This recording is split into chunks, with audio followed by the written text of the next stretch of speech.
আমাদের ABB RE-J601 রিলেটিকে কীভাবে wiring করতে হয় এখন দেখাবো সেটি।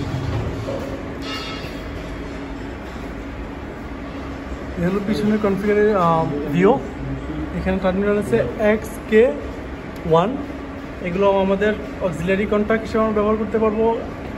XK4, XK3টা হলো আমাদের গ্রাউন্ডিংয়ের জন্য এটাকে, আর এটা হলো অক্সিলারি সাপ্লাই দিয়ে আমরা ব্লেডটিকে অন করার জন্য। এটা হলো আমাদের 24 ভোল্ট সাপ্লাই, এটা হলো 24 ভোল্ট, এখানে 24 ভোল্ট পাওয়ার দেওয়া হয়েছে। এটা হলো সিটি কানেকশনটা হলো 1 আর 2 এক ফেজ, 3 4 এক ফেজ, 5 6 এক ফেজ এবং 7 8 নিউট্রাল ফেজটি কানেক্ট করতে হবে।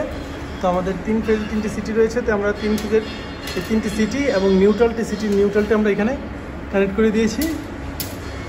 এবং 2 4 6 আর 8 এই সবগুলোকে শর্ট করে দিয়ে আমরা যে এটা এর মাধ্যমে নিউট্রাল কমনে চলে গেছে। এভাবে আমরা সিটি ওয়ারিং করব।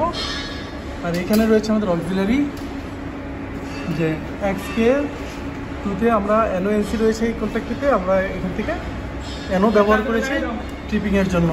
তো এই হলো মোটামুটি ওয়ারিং, এখানে আর তেমন কিছু নেই।